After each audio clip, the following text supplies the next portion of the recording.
बिस्मिल्लाहिर्रहमानिर्रहीम, अस्सलाम वालेकुम and a very good morning to all of you. उम्मीद करते हैं कि आप सब खैर खैरियत से होंगे। आपकी सुबह आगाज भी हो चुका होगा।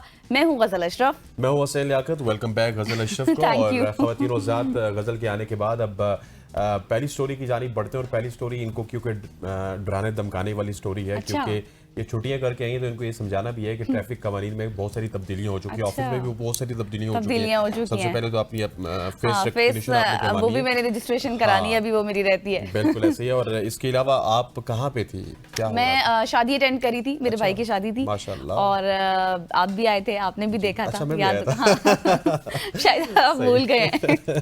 ठीक हो गया जी। वेलकम बैक गजल। आगे बढ़ते हैं और आगे बढ़ते हुए आपको बताते हैं वज़ीर आला पंजाब ने ट्रैफिक कवानीन की खिलाफ वर्जी के हवाले से जो उसके फाइन्स हैं, जुर्माने हैं, वो बढ़ाने की मंजूरी दे दी है। पंजाब में ट्रैफिक कवानीन की खिलाफ वर्जियों को कम करने और महफूज ड्राइविंग की आदात को फरोग देने के लिए ट्रैफिक जुर्मानों में इजाफे का ऐलान कर दिया गया।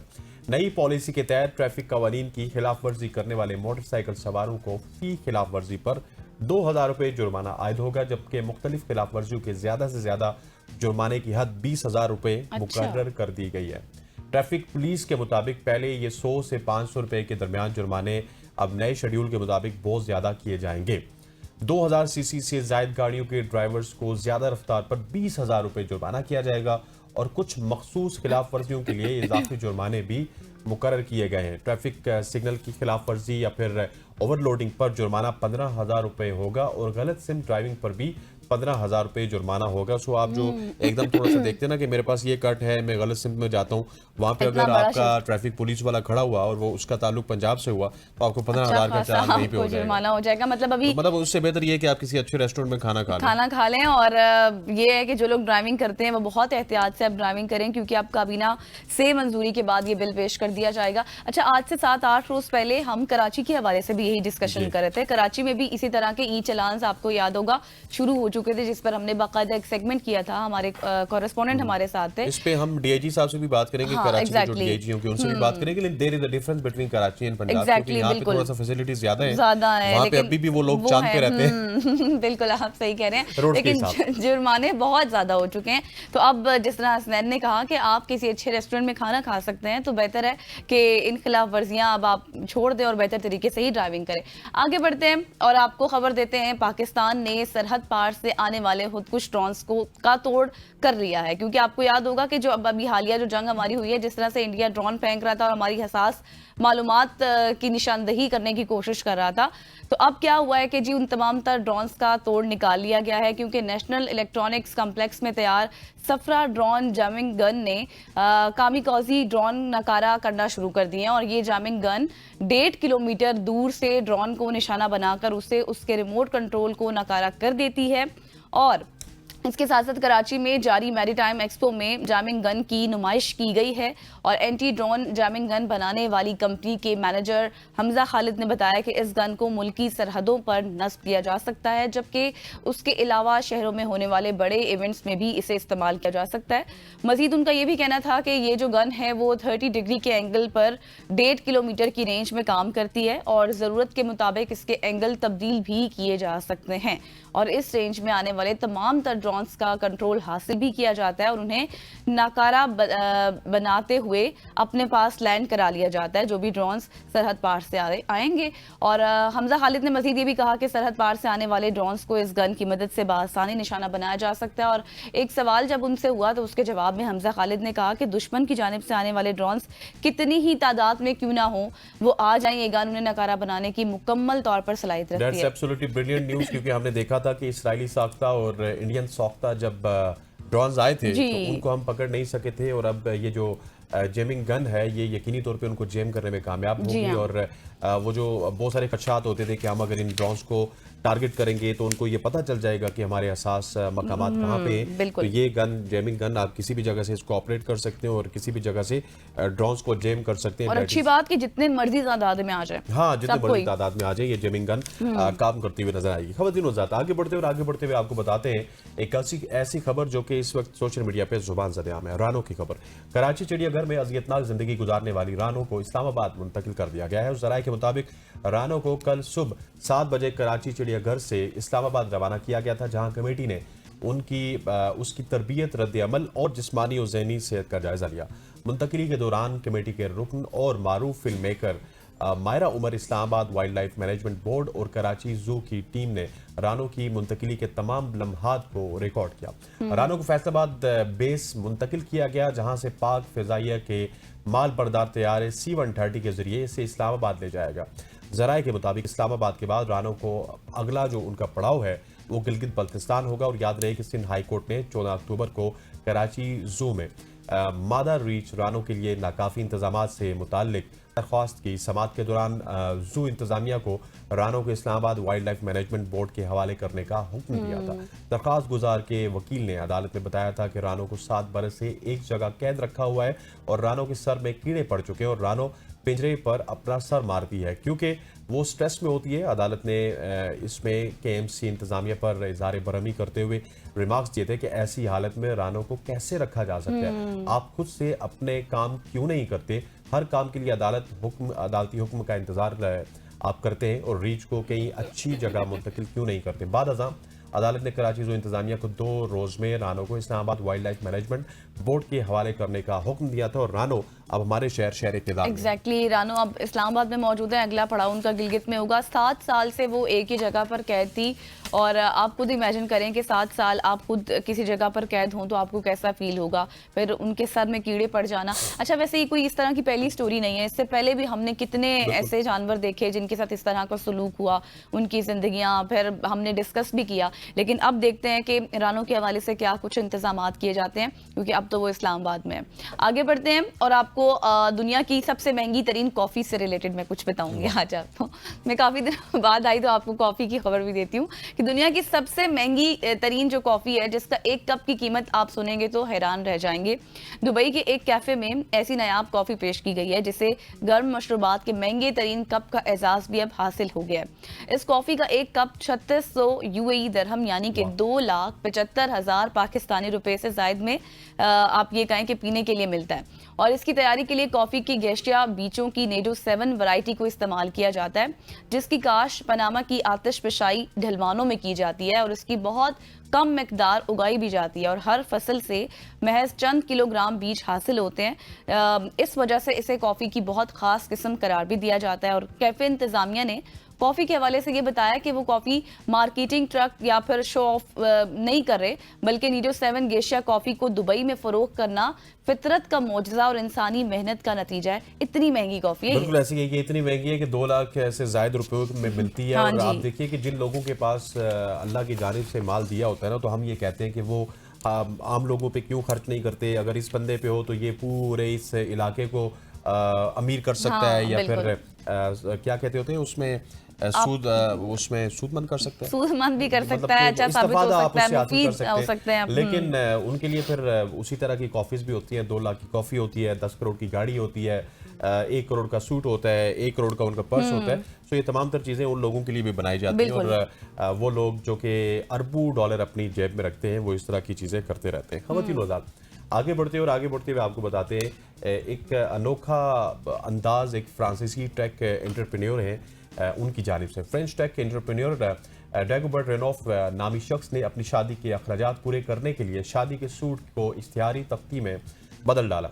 रिपोर्ट्स के मुताबिक नौजवान मुआशी मुश्किलात का बायस शादी के अखराजात बर्दाश्त नहीं कर पा रहा था, जिसके बाद इसने अपनी शादी का सूट एक इख्तियारी प्लेटफॉर्म में बदलने का फैसला किया। अच्छा। डेगोबर्ट ने सोशल मीडिया प्लेटफॉर्म एक्स पर एक पोस्ट के जरिए ऐलान किया कि वो अपनी जैकेट पर मुख्तलिफ कंपनियों के इश्तिहारात लगाने के लिए जगह फरोख्त कर रहा है और हैरानकुन तौर पर दर्जनों स्टार्टअप्स ने इस पेशकश में दिलचस्पी जाहिर की। रिपोर्ट के मुताबिक 26 मुख्तलिफ कंपनियों ने इसकी जैकेट पर इश्तिहारात देने के लिए रकम अदा की, जिसके नतीजे में इस नौजवान ने तकरीबन $10,000 जमा किए और यही रकम उसकी शादी के तमाम अखराजात के लिए काफ़ी साबित हुई। डेगोबर्ट ने अपनी शादी की तकरीब में वही जैकेट पहनी जिस पर स्पॉन्सर्स कंपनियों के लोगोज नुमाया थे। तकरीब में मौजूद मेहमानों ने कहा कि वो वाकई एक चलता फिरता बिलबोर्ड लग रहा था और मीडिया में इस मुनफरिद इक़दाम ने न सिर्फ उसे मशहूर कर दिया बल्कि एक बड़े स्टार्टअप ने इसे अपनी कंपनी में मुलाजमत की पेशकश भी कर दी। डेगोबर्ट का कहना था कि मैं माली तौर पर बिल्कुल खाली था, लेकिन मैंने सोचा कि अगर अपनी सलाहियतों को एक मुनफरिद अंदाज में पेश किया जाए तो ख्वाब भी हकीकत बन सकते हैं, और उनका ये ख्वाब हकीकत बना। उन्होंने शादी की और शादी के बाद जो आने वाली थी वो अपनी किस्मत लेके आई कि उसने साथ जॉब भी लेके आई है और उनको जॉब भी ऑफर। बिल्कुल आप सही कह रहे हैं, और बहुत ही मुनफरिद अंदाज था उनका अपनी जैकेट के ऊपर तमाम तर कंपनियों के इश्तिहारात लगवाना, और उसके बाद इतनी अच्छी जॉब। पहले पता चल जाता तो ये भी कर लेती भाई के लिए। मैं भी ऐसे कर लेती। बिल्कुल आप सही कह रहे हैं, ये एक अच्छा वे अच्छा तरीका है, लेकिन अब ऐसा नहीं है कि तमाम लोग इस तरीके को अडॉप्ट कर ले और मेहनत करना छोड़ दें। ये किस्मत की बात होती है, हर किसी का नसीब होता है। जिस तरह से हसनैन ने कहा कि जो उनकी वाइफ आई वो अपना नसीब साथ खुद लेकर आई, तो ये एक अच्छा और बहुत ही मुनफरिद तरीका था कि अपनी शादी की जैकेट पर तमाम तर कंपनीज के इश्तिहारात लगाना और फिर वो चलता फिरता एक बिल बोर्ड लगना काफी फनी लग रहा था। खैर आगे बढ़ते हैं, और अब आपको बचपन की यादें वापस याद दिलाते हैं कि वो उनका आसान तरीका क्या है जो दरियाफ्त हुआ है। तो बचपन की यादें वापस लाने का नया आसान तरीका दरियाफ्त हो चुका है। बरतानिया की एक यूनिवर्सिटी है, वहाँ के साइंसदानों ने बचपन की यादें वापस लाने का हैरत अंगेज तरीका दरियाफ्त कर लिया है। रिपोर्ट के मुताबिक अगर कोई शख्स खुद को अपने बचपन की शक्ल में तस्वुर करे तो वो अपनी बचपन की यादों को ज्यादा बेहतर तरीके से याद कर सकता है। तहकीक के मुताबिक जब बालिग अफराद ने एक खुसूसी तजुर्बे में अपनी शक्ल को स्क्रीन पर बचपन जैसा तब्दील शुदा देखा तो उनके लिए माजी के तजुर्बात और यादें ज्यादा वाज़ेह और तफसीली हो गई। फिर माहिरीन ने इस तजर्बे को चेहरे का वहम, यानी कि आप ये कहें कि इन्फेसमेंट इल्यूजन का नाम दिया है, यानी एक बसरी चाल जिसमें इंसान को ये एहसास दिलाया जाता है कि उसका चेहरा किसी और उम्र या हालत में है। और फिर नतीजे के मुताबिक जिन शुरका ने खुद को बचपन के रूप में देखा वो अपनी माजी की कहानियां और बचपन के मनाजिर ज्यादा मौसर अंदाज में याद कर पाए। फिर तहकीक के सरबरा ने ये बात भी की है कि हमने देखा कि जिस्मानी शनाख्त में मामूली तब्दीली भी इंसान के जहन को माजी में ले जा सकती है। जब कोई शख्स खुद को अपने बचपन की शक्ल में देखता है तो बचपन की यादों तक रसाई हैरत अंगेज तौर पर आसान हो जाती है। और फिर माहिरीन ने नफ्सियात से जब बातचीत हुई तो उन्होंने कहा कि यादें सिर्फ दिमागी अमल नहीं बल्कि जिस्मानी एहसास से भी जुड़ी होती हैं। जब इंसान अपने पुराने खुद के चेहरे को दोबारा महसूस करे तो जाहिर है फिर भूली बसरी यादें फिर से जिंदा हो जाती हैं।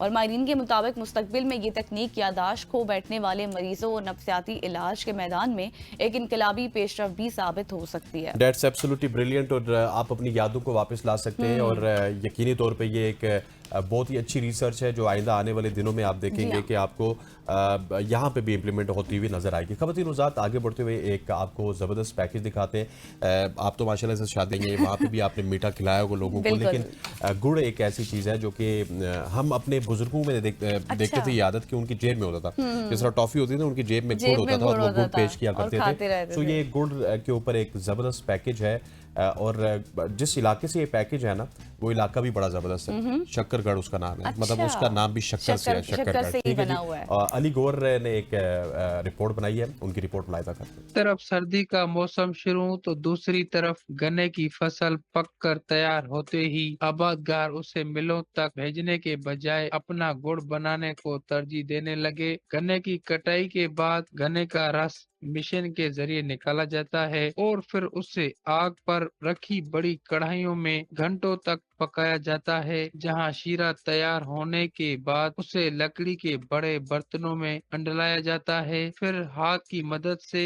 उसे डिलों की शक्ल दी जाती है। मकामी काश्तकारों का कहना है कि देसी गुड़ न सिर्फ सेहत के लिए बेहतर समझा जाता है बल्कि सर्दियों में उसकी मांग की गुना बढ़ जाती है। उनके मुताबिक गुड़ की फरोख्त से उन्हें अच्छी खासी आमदन भी हासिल हो रही है।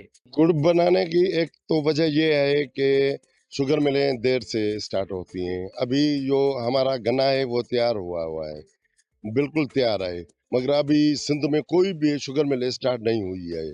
और अभी हमें जो है जैसे कपास का फसल हमने काटा है उसकी जगह हम गंदम की काश्त करेंगे तो पैसों की ज़रूरत पड़ती है।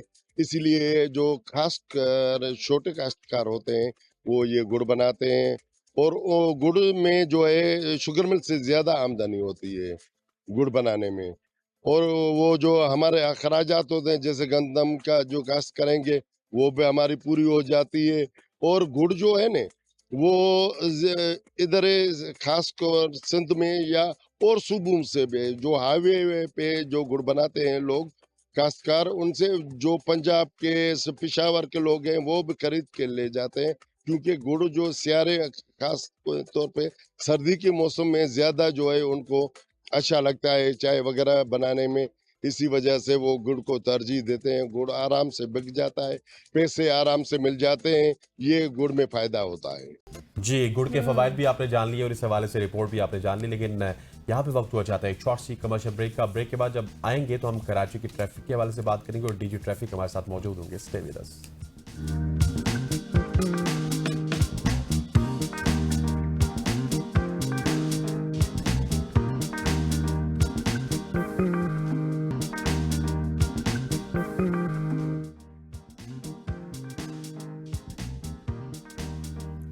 Welcome back after the break. और अब आपको लिए चलेंगे कराची जैसे मसरूफ शहर में ट्रैफिक के मसाइल अपनी जगह हैं, मगर अब शहरी एक नए इम्तिहान से भी गुजर रहे हैं, क्योंकि ई चलान जो सिस्टम है जिसका हमने पहले भी जिक्र किया था वो काफ़ी सख्त हो चुका है। ट्रैफिक कवानीन की खिलाफ वर्जी पर लगने वाले ई चलान अवाम की जेबों पर बोझ बन रहे हैं। शहर कायद में ई चलान निज़ाम के नफाज के 8वें रोज़ ट्रैफिक पुलिस ने ट्रैफिक की कवानीन की जो खिलाफ वर्जी है उस पर आप ये कह लें कि 3,485 इलेक्ट्रॉनिक चलान जारी कर दिए। सबसे ज्यादा 2,433 चलान सीट बेल्ट ना बांधने पर किए गए।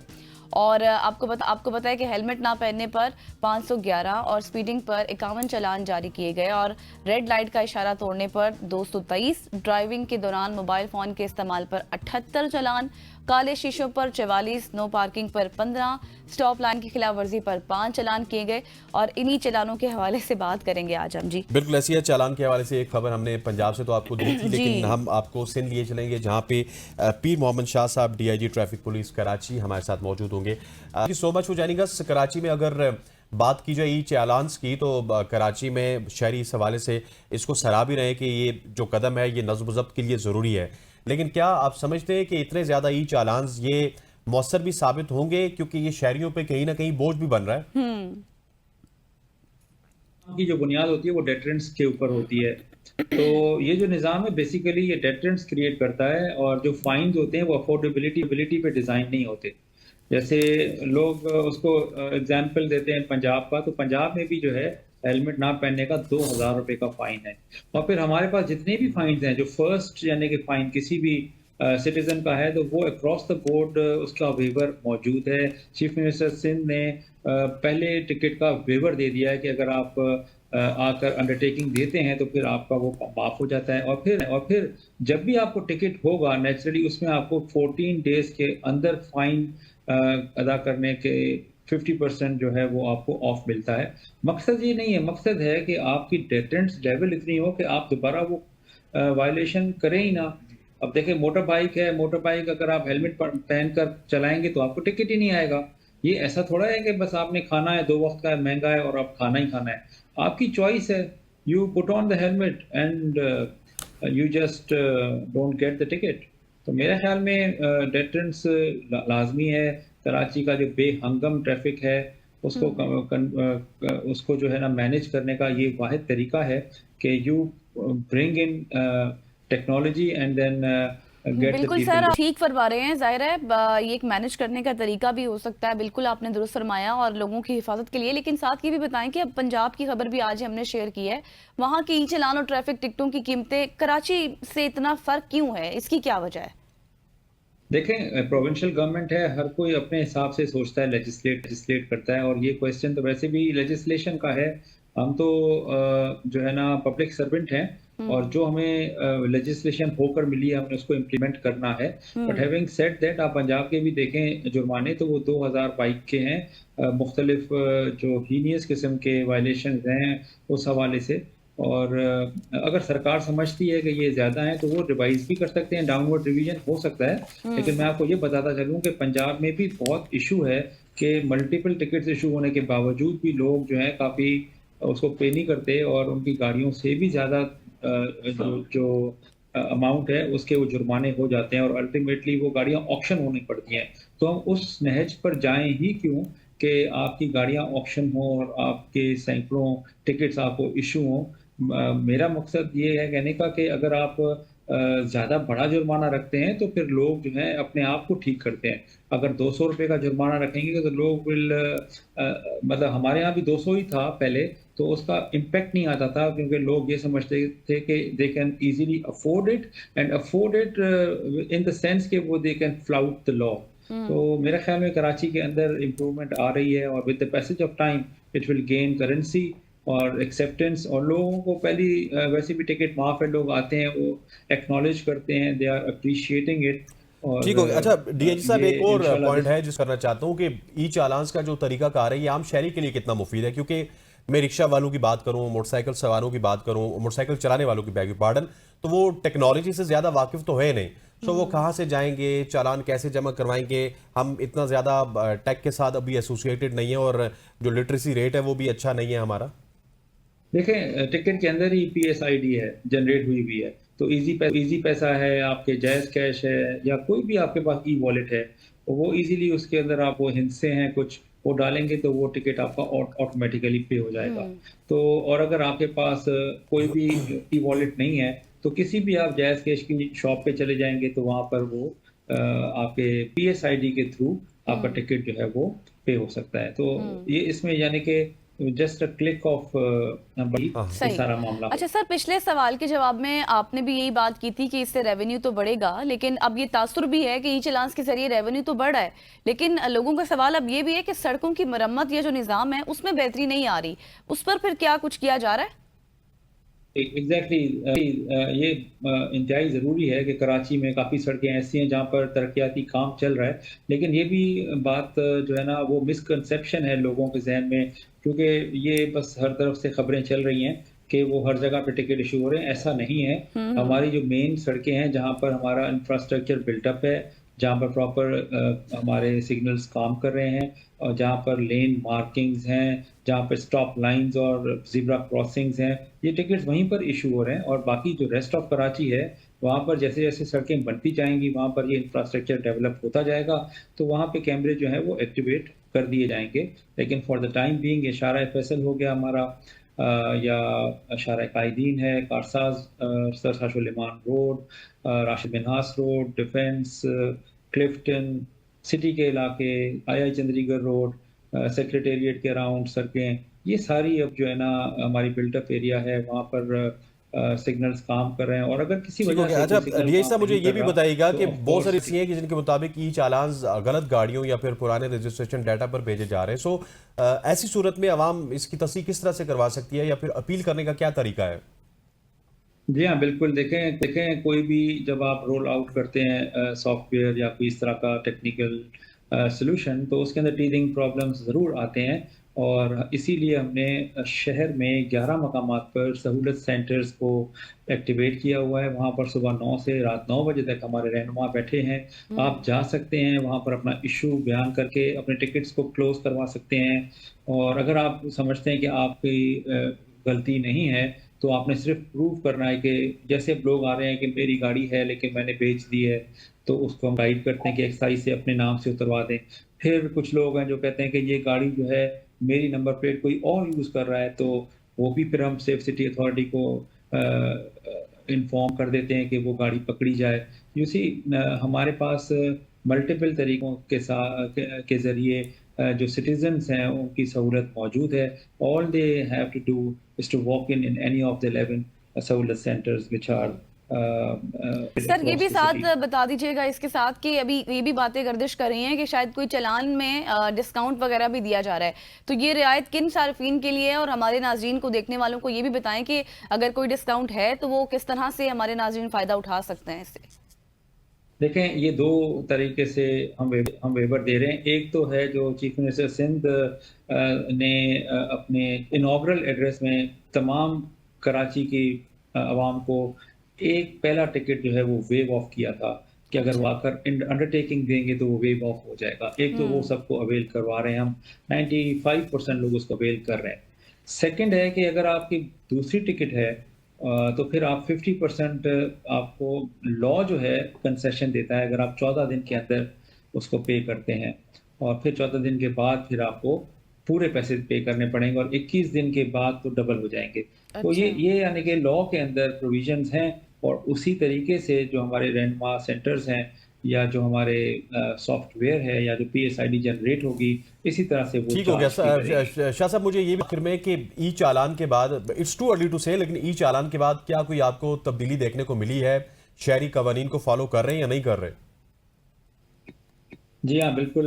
हमने क्या, आवाम ने खुद इसको महसूस किया, लोगों ने उसकी यानी कि इस हद तक खुश थे कि वीडियोस बना रहे थे, हालांकि this is a normal thing कि अगर आप स्टॉप लाइन पे रुक रहे हैं तो this is what all the civilised nations do, but since it was all mayhem और केओस, तो उसको जब उन्होंने देखा कि किस तरह से वो इम्प्लीमेंट होते हुए देख रहे थे, they were like so happy and out of joy they were making videos.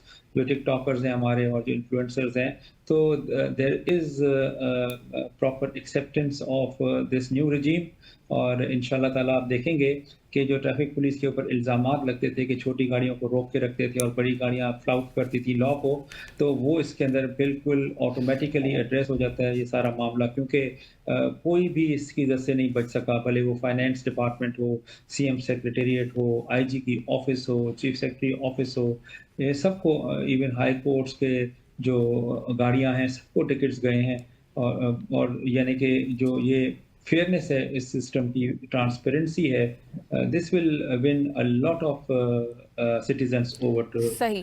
Thank you so to much. the side. DIG traffic police Karachi हमारे साथ मौजूद थे और जो कुछ तब्दीलियां हो रही हैं ई चालान के हवाले से, किस तरह से डिस्काउंट हासिल हो सकता है, उस पर हम बात कर रहे थे। यहाँ पर लेंगे एक शॉर्ट सी ब्रेक, वापस आएंगे, स्टे विद अस।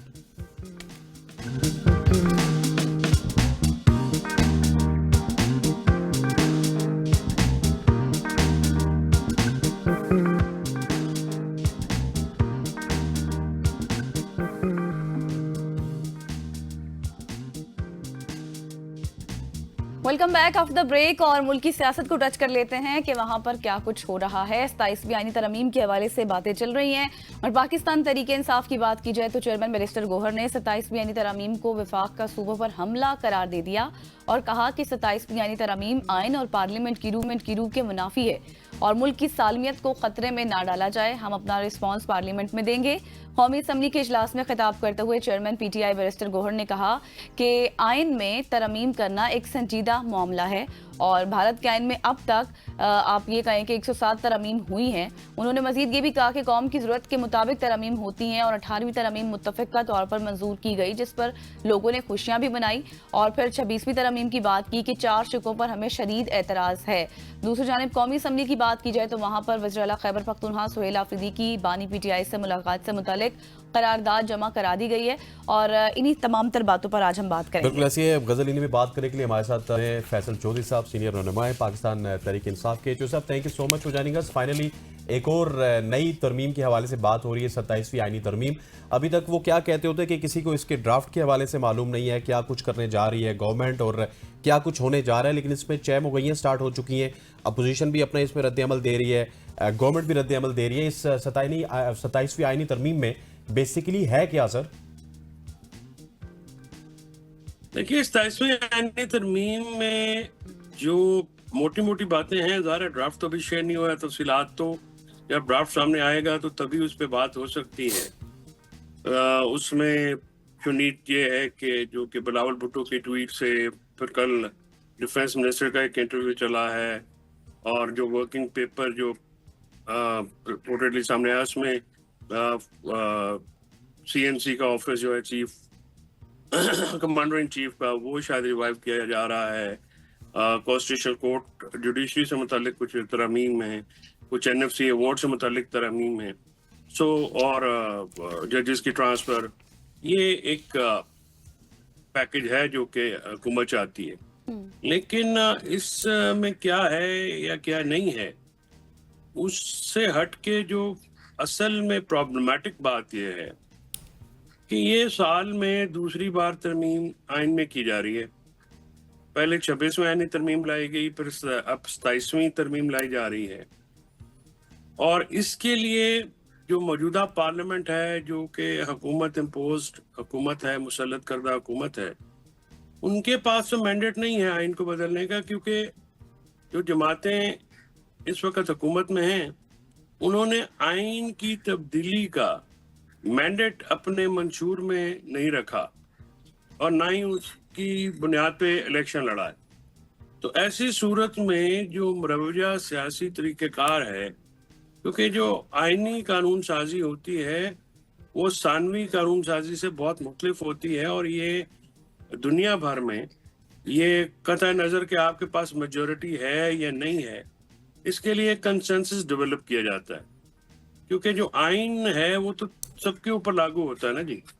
तो उसके ऊपर एक यूनिफिकेशन का जो एलिमेंट है वो आए तो वो दूरस होता है। लेकिन इस वक्त जो जिस तरीके से आइन का हुलिया बिगाड़ा जा रहा है, बहुत सारी चीज़ें ऐसी हैं जो 26वीं आईनी तरमीम में दाखिल की गई हैं, उससे जो एक सेपरेशन ऑफ पावर है, हमारा बुनियादी स्ट्रक्चर है कॉन्स्टिट्यूशन का, वो बुरी तरह से वो महव हुआ है, बुरी तरह से इफेक्ट हुआ है। तो अगर आप 27वीं तरमीम भी ला रहे हैं और उसमें फिर आईनी बेंच की जगह आईनी अदालत बनाई जा रही है, उसकी जरूरत क्या है? लेकिन सर मैं यहाँ पर आपको कट करूंगी माजरत के साथ। आईनी बेंच के हवाले से तो पीटीआई ने कहा था ना उनको एतराज नहीं है। अब ये भी सवाल उठ रहा है कि अब आईनी अदालतों के हवाले से एतराज क्यों है? उसकी वजह यह है कि जो जजेस की अपॉइंटमेंट का तरीका है, बेंच हो या कोर्ट हो, वो ज्यादा प्रॉब्लमेटिक है। उसमें जो इंतजामिया है, एग्जेक्टिव जो है यानी हुकूमत जो है, उसका अपर हैंड है और जो मेजॉरिटी है उनके पास होती है। लिहाजा जो अपॉइंटमेंट्स जो हैं, जिनमें इसमें कोई शक की बात नहीं कि जुडिशियल अपॉइंटमेंट्स को ज़्यादा ट्रांसपेरेंट करने की, ज़्यादा कॉम्प्रिहेंसिव करने की ज़रूरत है। लेकिन अगर आप एक गलती को तो दूसरी गलती सुधार नहीं सकती। 2 wrongs do not make 1 right। तो आप एक गलती को सुधारते हुए और गलतियां करेंगे तो फिर तो वो ज़्यादा प्रॉब्लमेटिक हो जाएगा। लेकिन तो इश्यू ये है कि आपकी जजेस की जो अपॉइंटमेंट है उसके तरीक़ेकार को, या तो आप जैसे पूरी दुनिया में मुरवजा तरीक़ेकार है, आप यूरोप में खास यूके का मॉडल क्योंकि हमारे करीब तरीन है, वहाँ पे जो जुडिशल कमीशन है उसकी सरबराही आम लोग करते हैं। अमेरिका में उनकी पार्लियामेंट जो है वो बहुत सख्त स्क्रूटनी करती है। तो दोनों जो हैं वो तरीक़ेकार हमारे यहाँ पे नहीं है। और हमारे यहाँ पे हुकूमत आती है तो वो अपनी मर्जी के जज ले आती है, जजेस आते हैं तो वो अपनी मर्जी के चैम्बरों के बंदे अपॉइंट कर लेते हैं। तो इसके ऊपर जो है वो सोचने की जरूरत है।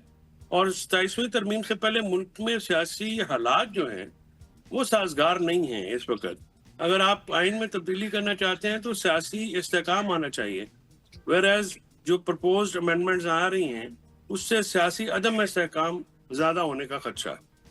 बिल्कुल ऐसे। अच्छा चोइस साहब, मुझे ये बताइएगा कि 18वीं आईनी तरमीम की बात की जाए तो इसको सब अपनी कामयाबी भी समझते थे, फिर एनएफसी अवार्ड के हवाले से भी अपनी कामयाबी समझते थे। अब क्या वजह है? क्या जिस तरह फंड आता है और वो डेडिकेटेडली केपी को चला जाता है, पंजाब को चला जाता है, सिंध को चला जाता है, केपी आपके कंट्रोल में नहीं है, तो क्या उनको फंड्स के हवाले से भी कंट्रोल करने की कोशिश की जाएगी इस तरमीम के जरिए?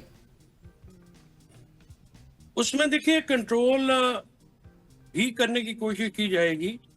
इसमें कोई शक की बात नहीं है कि जो फाइनेंशियल एलिमेंट है 18th अमेंडमेंट का, उसको बैलेंस आउट करने की जरूरत है। वफाक ये कहता है कि हम इंटरनेशनल इदारे से आपको कर्ज लेके देते हैं, आप कर्ज के पैसों से आप ले तो लेते हैं, लेकिन कर्ज की वापसी में सूबों का हिस्सा वो नहीं है जो होना चाहिए।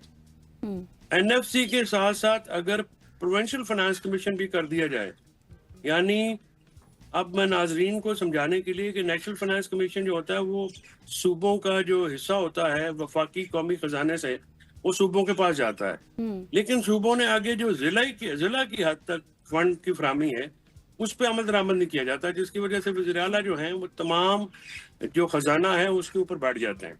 तो अगर आपने जिलाई सतह के ऊपर, जो कि आइन का भी मैंडेट है और उनकी रिक्वायरमेंट है कि आप बुनियादी जो जिलाई हुकूमतें हैं, एक दो कायम की जाएं, दूसरा उनको माली खुद मुख्तारी दी जाए और उनको इंतजामी खुद मुख्तारी दी जाए। तो ये चीजें तब तक मुमकिन नहीं है जब तक आप प्रोविंशियल फाइनेंस कमीशन नहीं करेंगे। यानी जिस तरह से सूबों को हिस्सा मिलता है, उनका शेयर मिलता है, उस तरह हर जिले का शेयर जो है एक फार्मूले के तहत वो दिया जाता था। जनरल परवेज मुशर्रफ के दौर में ये कामयाब तजर्बा हो चुका है, तो उसको करने की जरूरत है। लेकिन उसके लिए भी तो आपको एक कंसेंसस कायम करना पड़ेगा ना, क्योंकि अगर आप 2009 के बाद का एनएफसी अवार्ड का शेयर काटेंगे तो फिर सूबे मोतरज होंगे और उसमें जो है बहुत सारी डेलिब्रेशंस करने की जरूरत है। तो इस तरह से तो आज डेडलाइंस भी कहा है जी 14 को हमने कर लेना है। तो इस तरह से तो आईनी तरमीम बुलडोज की जा रही है। यहाँ पे तो खैर बिल्कुल। रात तो रात भी कर ली जाती है, तो इससे नुकसान होगा। सही, नुकसान हो सकता है। Thank you so much. Faisal Chaudhry साहब हमारे साथ मौजूद थे 27 पी तरमीम के हवाले से जो इस वक्त चाहे में गोई है, बातचीत चल रही है, उस पर हम गुफ्तगू कर रहे थे। यहाँ पर लेंगे एक शॉर्ट सी ब्रेक।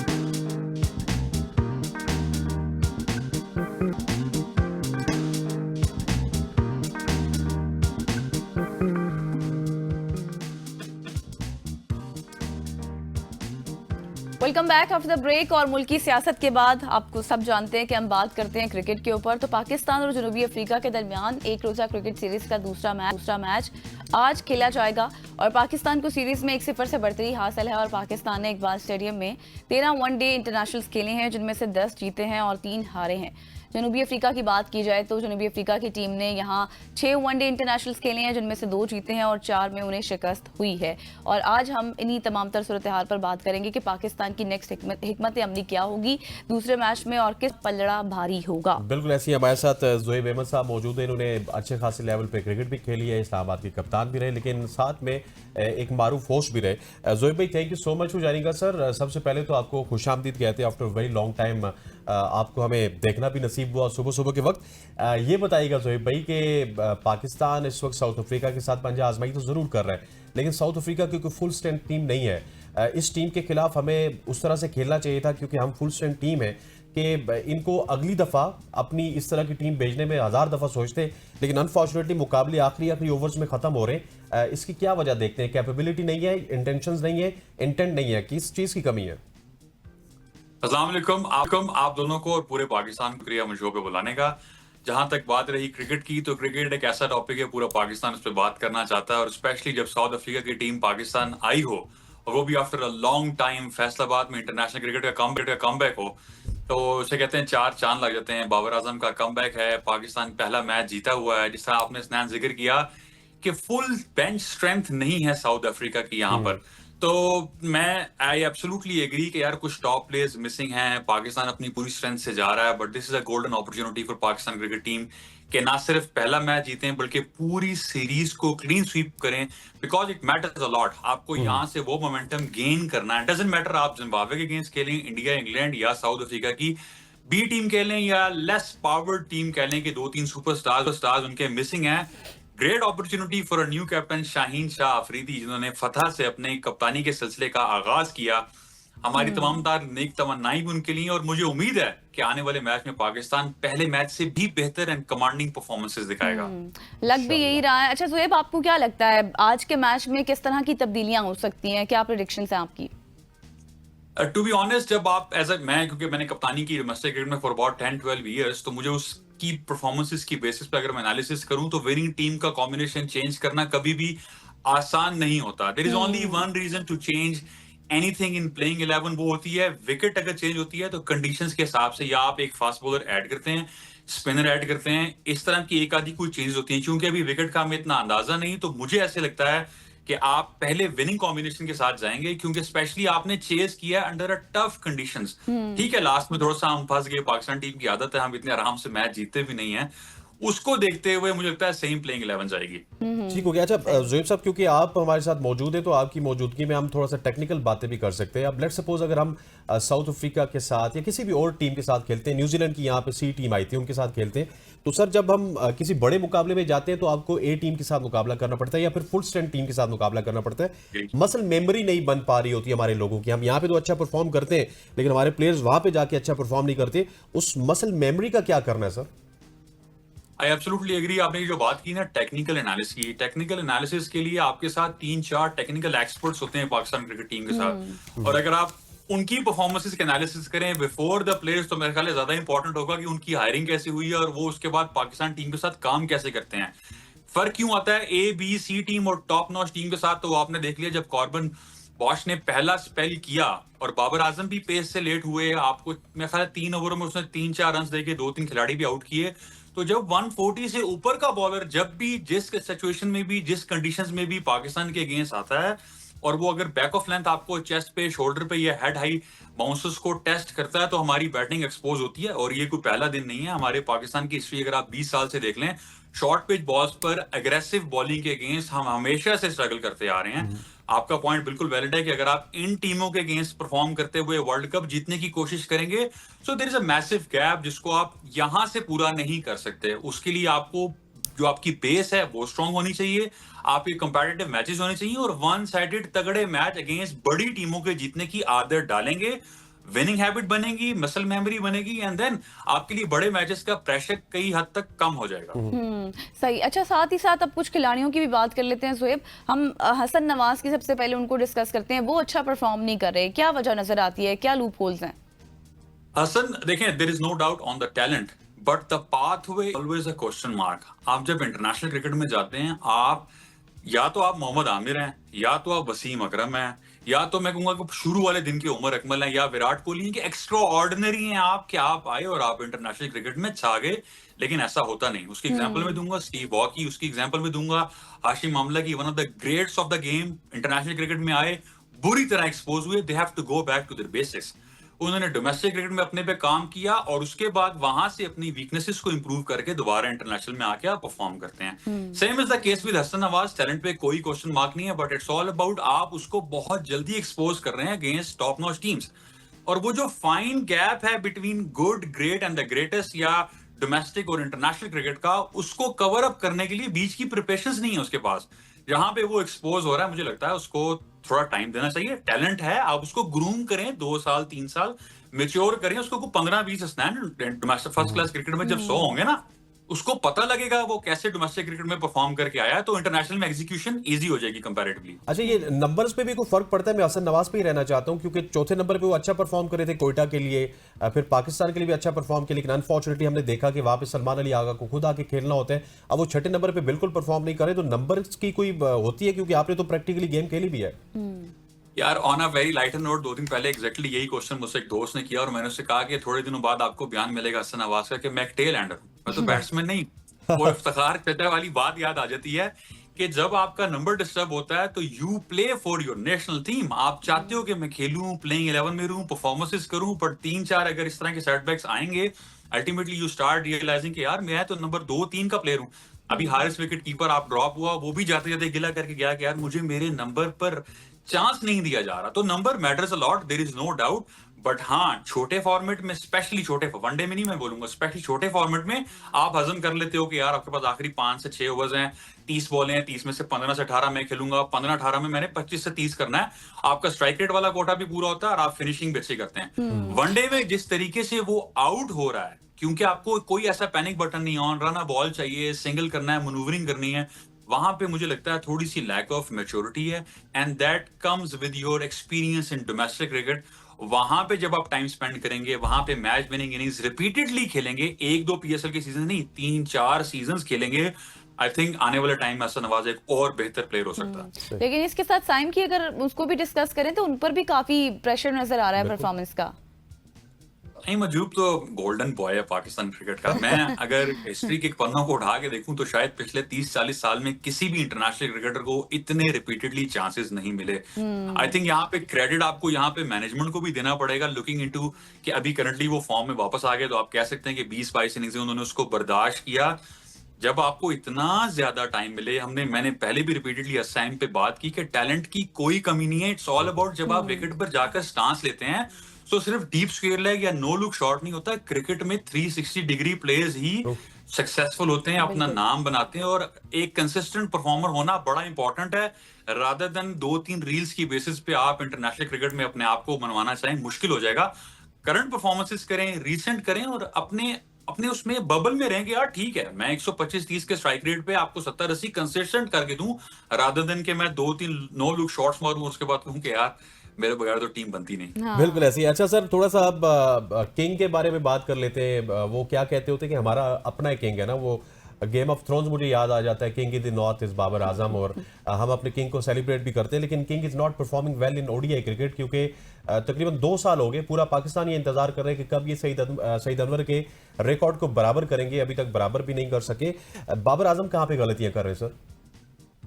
यार बाबर आजम देखें, एक्सपेक्टेशंस बहुत ज्यादा हाई हैं। आई वुड से कि उसने अपना बार खुद बाबर ने इतना हाई ले गया है कि नाउ अगर उसकी 8-10 इनिंग्सें हेयर एंड देयर होती हैं, वी स्टार्ट वरिंग कि यार Babar Azam is not performing well. I absolutely agree कि अभी करंट अगर आप उसकी पिछली 15-20 इनिंग्सें देखेंगे जो कि बाबर आजम के स्टैंडर्ड्स पर बहुत ज्यादा हो गई हैं। एक बड़ी इनिंग्स लॉन्ग ओवरड्यू है, 19 के 100 पर खड़ा है, 20 का बस सही बस आपको तोड़ेगा, उसके पास टाइम जरूर मौजूद है। कहीं ना कहीं टेक्निकल फ्लॉज आए, कहीं ना कहीं मिस मैनेजमेंट हुई, प्लेयर हैंडलिंग सही तरीके से नहीं की गई। जहां दुनिया में आप बड़े, अगर इंग्लैंड की बात करें, ऑस्ट्रेलिया की बात करें, इंडिया को भी मैं इंक्लूड करूंगा, न्यूजीलैंड को इंक्लूड करूंगा, बहुत से प्लेयर्स पर ऐसे पैचेस आए, but the way their cricket board and their management selectors and the captain handle those big fishes, वो मैटर करता है, क्योंकि आपने उनसे परफॉर्मेंसेस लेनी है रादर देन कि आप उनको, एक बंदा डीमोरलाइज है, उसकी परफॉर्मेंस नहीं हो रही, आप मीडिया में भी उसके खिलाफ बोलेंगे, आप कैंप में भी उसको कप्तानी से भी हटाएंगे, फिर उसके साथ जिस तरीके से ट्रीटमेंट आ रही है, फिर खुद बाबर आजम पे भी मतलब उसकी बॉडी लैंग्वेज थोड़ी लो नजर आ रही थी। But the good sign is, इसने जो पिछला मैच आपको जितवाया सिंगल हैंडेडली, वहां से मुझे लगता है there is always one innings, एक इनिंग्स अवे है वो अपने ना सिर्फ 100 की तरफ, बल्कि वो जो एक 300-400 दिन का गैप आ गया ना, रियल बाबर आजम जिसको किंग कहते थे, अभी शायद वो टैग थोड़ा सा पीछे हटता जा रहा है, उस टैग को वापस रीगेन करने में और पाकिस्तान की फतुहात में अहम किरदार अदा करने में बाबर आजम ज्यादा दूर नहीं रहा। सही, बाबर की आपने बात कर ली, साइम की भी बात कर ली, हसन की बात कर ली, थोड़ा सा अब नसीम शाह को भी डिस्कस कर लेते हैं। उसके हवाले से बताइएगा क्या तबसरा करेंगे, वो भी बाज़ औक़ात थोड़ा आगे पीछे नजर आते हैं। बाज़ औक़ात नहीं, मुझे लग रहा है नसीम शाह वाला भी सेम केस है। क्योंकि अगर आप नसीम शाह को पिछले 2-3 ड्रॉप हुआ है, ड्रॉप अच्छा किया है, मैनेजमेंट ने बहुत अच्छा किया है, क्योंकि कई बार आपका repeatedly exposure for international cricket, specially अगर आप इंजरी कैरी ऑन कर रहे हैं और आप उसके साथ अपने निगल्स के साथ परफॉर्मेंसेस कर रहे हैं, तो आपके पूरे बायो मैकेनिक्स हिल जाते हैं, आपकी बॉडी लगती। अभी भी मैं अगर एज अ फास्ट बॉलर उसके एनालिसिस करना चाहूं तो मुझे अभी भी उसकी बॉडी पूरी तरीके से एग्जीक्यूशन होती नहीं दिखाई दे रही। ऑल्दो वो वापस गया, उसने अपने पर काम किया, फिजिकल स्ट्रेंथ पर काम किया, फिटनेस पर काम किया, उसके टैलेंट पर अगेन हसन नवाज वाला केस है कि उसके टैलेंट पे कोई क्वेश्चन है ही नहीं। Is one of the supreme fast bowlers Pakistan is producing in the last 4-5 years।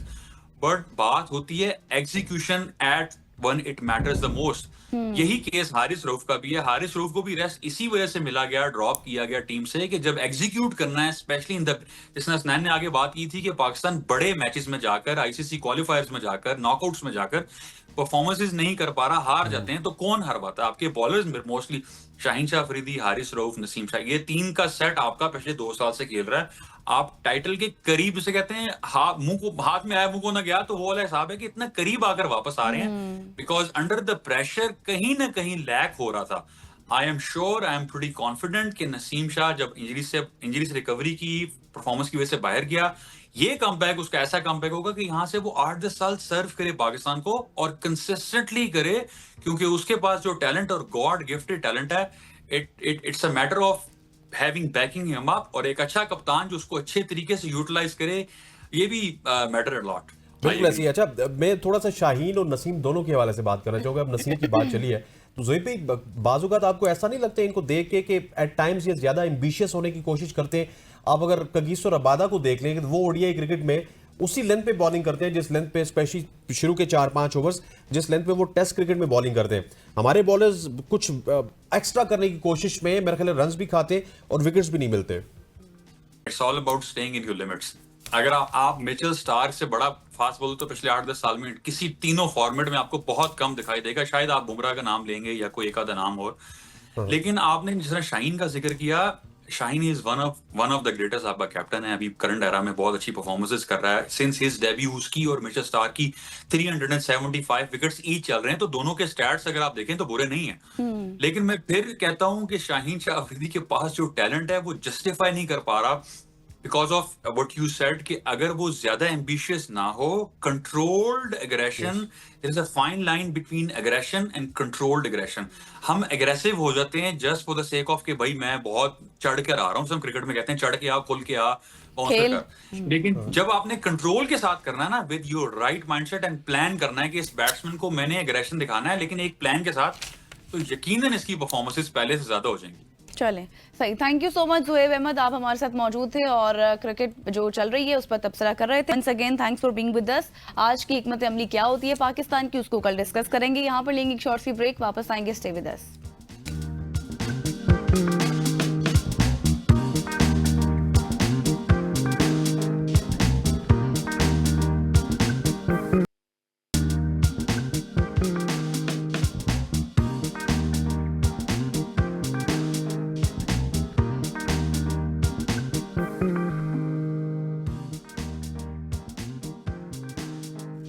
Welcome back खवातीन और ज़ात। कुछ लोग ऐसे होते हैं जो कि इंसान अगर अकेला हो तो वही कहते हैं कि कुछ नहीं कर सकते, मगर गुजर खान के नवीद मिर्ज़ा ने इस तासुर को गलत साबित कर दिया है। जहां एम्बुलेंस नहीं पहुंच पाती वहां नवीद मिर्ज़ा अपनी मोटरसाइकिल एम्बुलेंस के ज़रिए पहुंचते हैं। ऑक्सीजन सिलेंडर हो या फिर फर्स्ट एड किट हो या फिर नेबुलाइज़र और यूपीएस से लैस ये मोटरसाइकिल किसी हॉस्पिटल से कम नहीं है। 20 साल से वो अपनी मदद आपके तहत दूर दराज इलाकों में जख्मियों और मरीजों को इब्तदाई तिबी इमदाद फराम कर रहे हैं और आज वो हमारे साथ मौजूद हैं। उनकी कहानी सुनेंगे उन्हीं की जुबान। एग्जैक्टली और इन स्टूडियो हमें ज्वाइन कर चुके हैं नवीद मिर्ज़ा साहब। Thank you so much time. सबसे पहले तो मुझे यही बताएं कि ये कहानी शुरू कैसे की आपने, किस तरह से आप इंस्पायर्ड हुए, क्या कोई पर्सनल एक्सपीरियंस था आपका जब आपने ये शुरू किया, बाइक को कन्वर्ट किया? शुक्रिया, आपने मुझे आमादू किया। मेरा ये 91 से स्टार्ट हुआ है मेडिकल के शोबे से और मैंने फार्मेसी और सबसे पहले ज्वाइन किया लैब में। मेरे उस्ताद थे और डॉक्टर अनवार हुसैन चौधरी मेरे दोस्त हैं जो मेडिकल OGDC में चीफ मेडिकल ऑफिसर रिटायर हैं। उनसे मेरी ट्रेनिंग हुई और उनके साथ मैंने मिल के काम किया।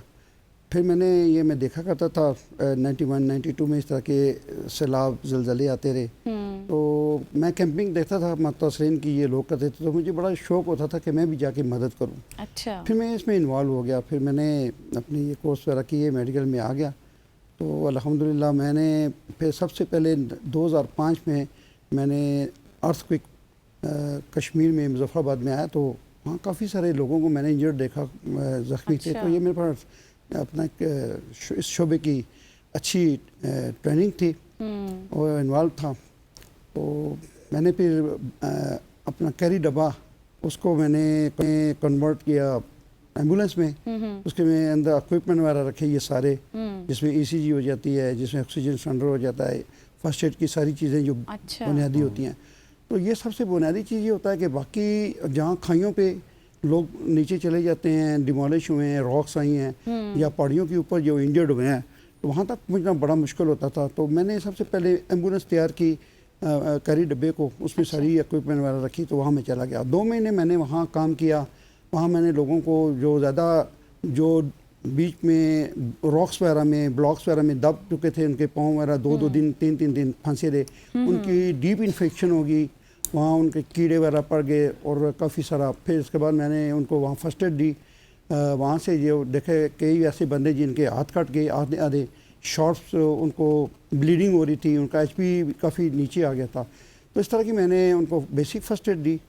जो ज़्यादा कॉम्प्लिकेटेड थे उनको मैं अपने रावलपिंडी और गुजरात ले आया, वहाँ हमने सर्जिकल की। नवीद साहब, ये तो आपके इनिशियल सफ़र के हवाले से बात होगी, लेकिन 2005 में आपने ये तमाम तर दास्तान हमें 2005 की सुनाई। 2005 से लेके अब 2025 तकरीबन 20 साल का सफ़र है। इस 20 साल के सफ़र में चैलेंजेस कितने ज़्यादा पेश आए और कौन कौन से ऐसे चैलेंजेस थे जो कि आप अभी भी फेस कर रहे हैं? जी, ये काफ़ी सारे आते रहे, बल्कि लगभग 2010 में भी सैलाब आए। इसके बाद 2016 और 2019 में क्लाउड ब्रस्ट हुआ कश्मीर में, ऊंची जगह लैसवा के इलाके में। तो मैं जब यहाँ गाड़ी लेके गया तो मुझे कुछ ये प्रॉब्लम आई कि यहाँ गाड़ी नहीं आ सकती, यहाँ 4x4 गाड़ी का है। तो वो मैं करता रहा, जहाँ गाड़ी खड़ी करके फिर बैग लेके अपनी किट्स वगैरह, फिर पहाड़ियों के ऊपर में चढ़ गया जहाँ 8,000 10,000 फुट की बुलंदी पे। अच्छा। वहाँ काफ़ी सारे गाँव वो जो नीचे नहीं आ सकते थे, बूढ़े लोग, बूढ़ी औरतें वगैरह ना, तो उनकी पाँव में, टांगों में, मुख्तलिफ जगहों में इन्फेक्शन होती थी। तो मैंने उनको ओरल मेडिसिन भी दी, मैंने उनको ऑइंटमेंट वगैरह भी दी, 10-10 दिन का, ये आप ऐसे उनको सिखाया भी। तो अगर उन लोगों को ये भी कहा कि आप अगर नीचे आ सकते हो तो वहाँ मुजफ्फराबाद में जेला पांडी में स्टूडेंट अफेयर यूनिवर्सिटी में मेरा कैंप था, तो वहाँ पाए। तो मैं इनको फर्दर 1 हफ्ता 10 दिन ट्रीटमेंट, जब तक वो सेटल नहीं होते मैं उनको छोड़ता नहीं, तो जो ज़्यादा कॉम्प्लिकेटेड होते यहाँ ले आता। तो ये फिर मैंने देखा जब जहाँ गाड़ी नहीं जा सकती वहाँ फिर मैंने बाइक को तैयार किया जो नीचे भी चला जाता, वो ऊपर भी मैं ले जाता जहाँ बंदों के चलने की जगह होती। तो ये इस तरह का मेरे अंदर ये आइडियाज़ आएँ ताकि इनको बेसिक दे के तो सेटल हो जाएं। जब इनके हाथ पाँव बच जाएंगे तो ये वो सामान। लेकिन नवीद साहब, चैलेंजेस में एक चैलेंज ये भी तो है कि फ्यूल को किस तरह से मैनेज होता है, आपकी बाइक की मेंटेनेंस किस तरह से होती है, मेडिकल इक्विपमेंट कहाँ से आता है, ये तमाम तरह एक्सपेंसेस आप खुद अपनी ऑन से मैनेज करें या कोई सपोर्ट है आपको? जी, मेरे डॉक्टर साहब, मेरे जो टीम है जिसमें गायनेकोलॉजिस्ट भी हैं, मेरे डॉक्टर साहब जो डॉक्टर अनवर हुसैन चौधरी हैं, और उनके साथ हम मिल के, मेरे भाई इंग्लैंड होते हैं, अच्छा, जमील मिर्ज़ा, और भी दोस्त हैं हमारे, मिलजुल के हमारी ये टीम कलेक्ट करते हैं सारा कुछ, मेडिसन भी, कुछ सामान वगैरह भी, मेरा अपना ज़ाती भी है अपनी पॉकेट से।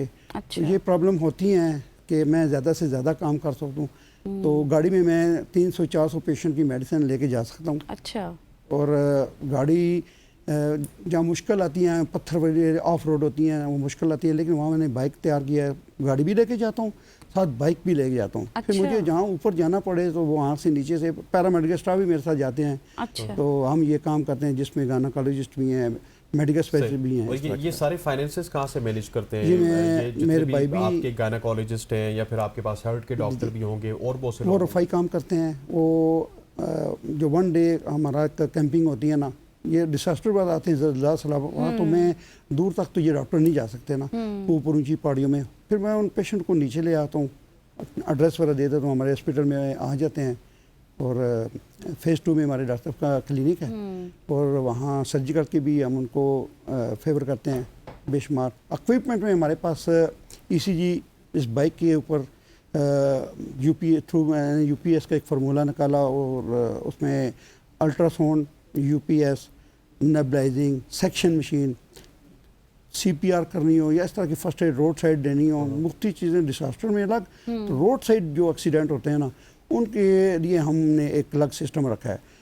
जहाँ बाइक जाती है, मैं जाता हूँ, पहुँचता हूँ, तो जब मुझे समझता हूँ कि कैजुअलिटीज़ ज़्यादा हैं तो मैं अपनी कॉल कर रहता हूँ अपनी एम्बुलेंस को, मेरे पास 2 एम्बुलेंस हैं अपनी। अच्छा। तो उसमें रेफ़र करना थ्रू, क्योंकि THQ में इतनी सहूलतें नहीं है जितनी रावलपिंडी में आके वेंटिलेटर पे पहुंचाना है। अच्छा नवीद साहब, MI के समटाइम्स पेशेंट ऐसे होते होता है कि कम्युनिटी का रिस्पांस आपको कैसा मिला? क्योंकि बाज़ औक़ात लोग इस चीज़ पर भी एतराज़ करते हैं कि शायद सर्टिफाइड डॉक्टर नहीं है आप, या फिर आपने जस्ट कोर्सेज किए हुए हैं, तो फिर लोगों का एतमाद बढ़ जाता है। मैं खुद एज आ वॉलंटियर रज़ा कराना, ये जो खिदमात है ना, इसमें मैं इन्वॉल्व हूँ। रेस्क्यू के साथ भी टच हूँ, रेस्क्यू वालों को भी फेवर करता हूँ, वो मुझे फेवर करते हैं।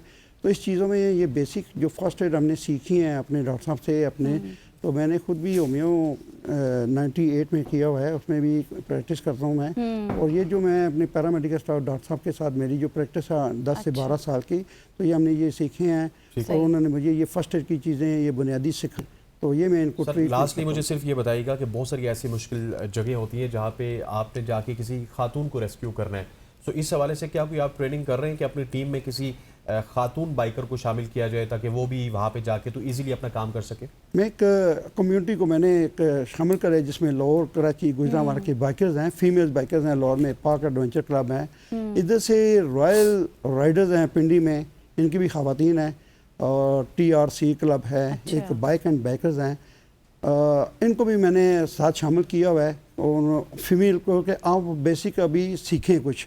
ये 15 से 20 दिन का, महीने का होता है ये फर्स्ट एड का ट्रीटमेंट। ये हर जगह ये बल्कि मैट्रिक में भी सिखाई जाती हैं। ठीक है, और ये सीख के फर्स्ट एड सीख। चलिए नवीद साहब, इसी तरह से आप ग्रो करते जाएं और कामयाबियां समेटते जाएं, फिर सुबह की सोच का हिस्सा भी बने। बहुत शुक्रिया आपके वक्त के लिए। यहाँ पर लेंगे एक शॉर्ट सी ब्रेक, वापस आएंगे, स्टे विद अस।